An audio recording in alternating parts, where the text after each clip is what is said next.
Hello everybody. So the LEGO Star Wars Holiday Special just came out on Disney Plus on Tuesday, and today we're going to talk about it.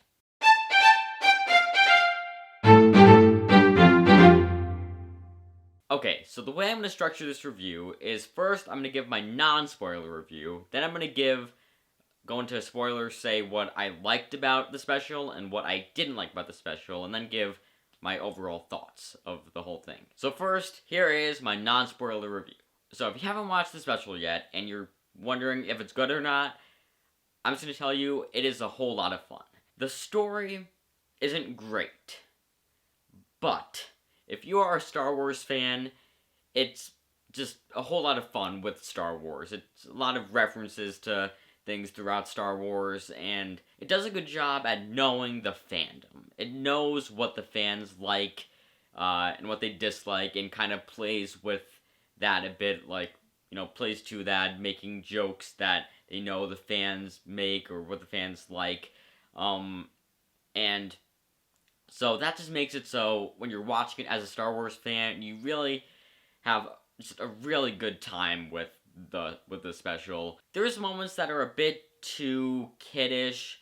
I mean, that's the target audience for it, is kids. But shown by the animation style of Legos and stuff like that. But it's mostly pretty good for all ages. There's just certain moments that seem a bit kiddish. But if you're a Star Wars fan, and especially if you have kids, because if you have kids, they'll really love it. But if you're a Star Wars fan, you're going to love this special because it really, plays to the fans. It knows the fandom, like I said. So I think that it's definitely worth a watch if you're a Star Wars fan, and especially if you have kids. Alright, now I'm going to get into some spoilers. And I'm going to start off talking about the good, what I liked from this special. And really the thing that I liked most about the special is, like I said in the non-spoiler portion of the video, just how it really just plays to the fans. It knows the fandom really well. There's moments, like you have the three Obi-Wan Kenobis together saying, "Hello there." Like, that's, a famous, very memed moment that, the fans love. Like, it's such a meme from it's one of, like, the biggest prequel memes of Obi-Wan jumping down and saying, "Hello there," and then General Grievous replying, "General Kenobi." Like, that's one of the biggest, most popular memes of the prequels. You have the whole thing with Han shot first, and New Hope, he shot Greedo first.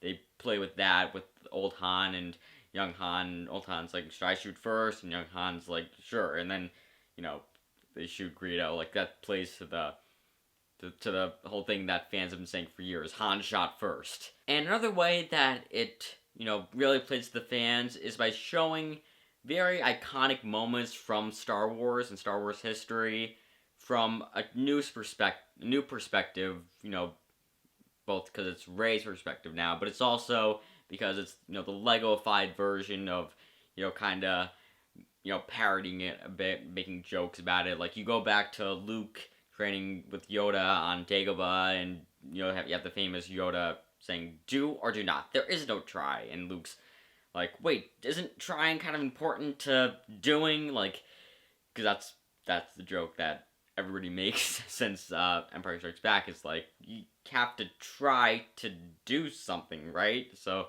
that was really cool.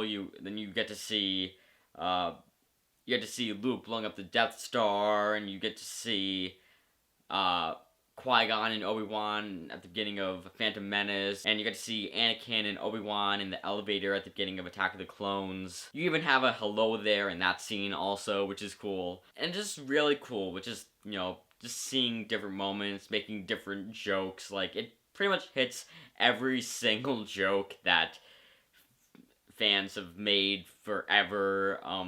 There's a joke where Darth Vader sees Luke and he's like, "Oh, my son!" And then he catches himself and he's like, "Those binary sons, yeah." So that was a kind of clever joke there. You also have Darth Vader versus Darth Vader when they go to Hoth at the beginning of Empire Strikes Back. You get the Vader versus Vader. Seems a lot like Cap versus Cap in Endgame. That's not the only Endgame, similarities in this. You also have a big crossover final battle, or not final battle, but you have a big crossover battle on Tatooine at one point. Very reminiscent of the Endgame final battle of the crossover, where the entire MCU goes against Thanos' army. You have pretty much the entire Star Wars universe going against each other. That was a cool shot. I mean, that was a cool battle.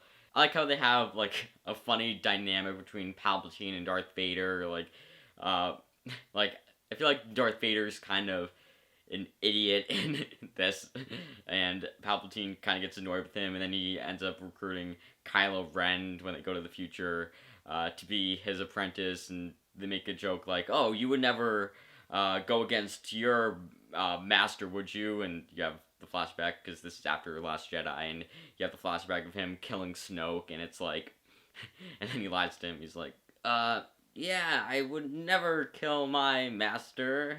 Yeah. So that was cool. It kind of plays with, like, we know things that other characters don't. You have Kylo Ren, when they go back to Return of the Jedi, Kylo Ren telling Palpatine, like, hey, you're sending Darth Vader to go get Luke. That's literally the exact events that caused your death. Those are just the type of jokes that I think are just really funny, that just really the strong points of this special is just all the fandom jokes. Like, it's, it's not canon, which is good. There's certainly, it's good that, this isn't a story that you need to think is part of the Star Wars universe from now on. It's not canon. So it's good. So it could just be its own thing without having to, worry about the consequences that it could possibly create.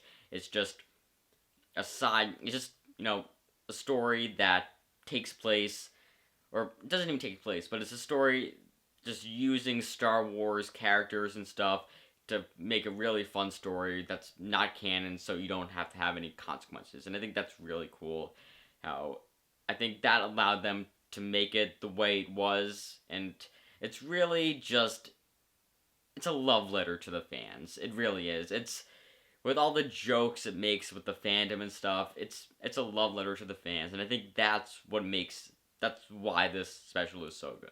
However, there are some things in the special that I'm not too crazy about, so let's talk about the things I didn't like. Honestly, I don't really think I liked the setup all that well, of Rey not being able to train Finn to be a Jedi, so she goes to try to find something to help her, and that's when she finds the crystal that allows her to time travel to those certain moments through time, and that creates the whole situation. That's the setup for the whole story. I think that the reason I'm not too crazy about it is because having Rey training Finn to be a Jedi is something that is kind of going off of something that happened in Rise of Skywalker, where you have Finn trying to tell Rey something that he never actually ends up telling her, so it's not something that's resolved, and the only reason we know what it was going to be is because the director, J.J. Abrams, confirmed that he was trying to tell her that he's Force sensitive.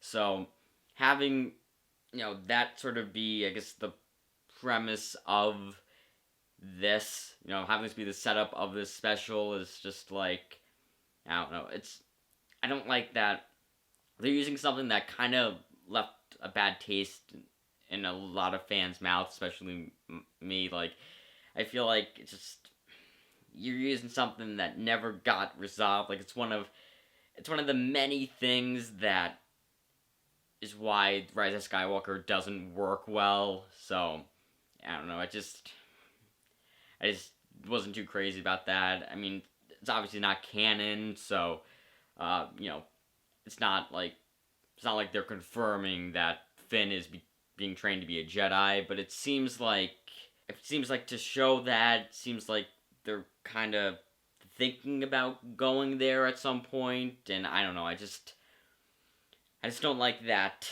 it's coming from something that wasn't resolved in The Rise of Skywalker, and is one of the lower points of The Rise of Skywalker. So that's just one thing, kind of a minor thing, but it's just one thing that I wasn't too crazy about in this. Also, like I've said, under my non-spoiler portion of the video, there is a lot of kiddish moments, a lot of childish moments. I mean, I guess it's kind of the target audience of it is targeted towards kids, but I feel like there's a few too many moments where it's just too kiddish. Every time they would cut to stuff during Life Day, it always seemed like they'd make some kind of joke that seemed very childish, and I always wanted them to just cut as soon as possible back to all the time travel stuff, going to different points in the Star Wars universe,